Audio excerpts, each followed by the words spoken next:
আজ আমাদের গন্তব্য লাচুং থেকে সোজা কাটাও ইউমথাং 0 পয়েন্ট।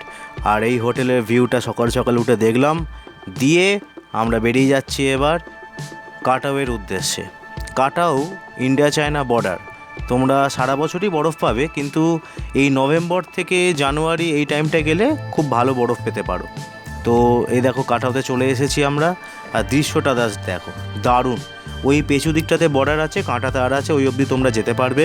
আর এই চন্দ্রদীপদা নামছে সাদা জ্যাকেট পরে, নামতে পারছে না, তাও চেষ্টা করছে। এবার আমরা চলে যাচ্ছি ইউমথাং ভ্যালি, তোমাদের সবাইকার খুব চেনা।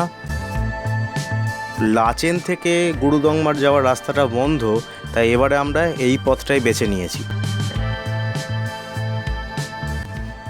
চলে এসেছি ইউমথাংয়ে আমরা, আর জাস্ট দৃশ্যটা দেখো, চারিদিকে পাহাড় আর একটা ছোট্ট নদী বয়ে যাচ্ছে, আর প্রচণ্ড হাওয়া, প্রচণ্ড দারুণ লাগছে জাস্ট।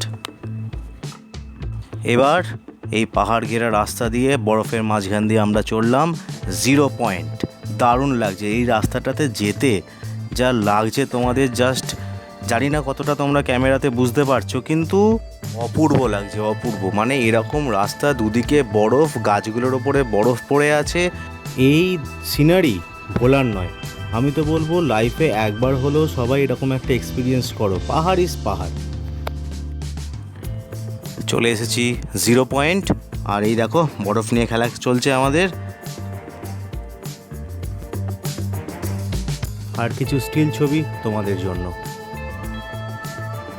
তোমরা সবাই দেখেছো যে সিকিমে যে বন্যাটা হয়েছিল, চুংথাং ড্যাম, এই হচ্ছে সেই ড্যামটা। একবার জাস্ট একটু জুম করে দেখো কি অবস্থা হয়েছিল। পুরো পাথরটা গিয়ে ওই অত বড় পাথরটা ড্যামের ওপরে গিয়ে ধাক্কা মেরেছে, দিয়ে ড্যামটা পুরো ভেঙে গেছে। এই কারণেই গুরুদংমারের রাস্তাটা এখন অবধি বন্ধ। আশা করছি খুব তাড়াতাড়ি খুলে যাবে, আর আমাদের আবার নেক্সট ট্রিপ হয়ে যাবে গুরুদংমার। চলো টাটা।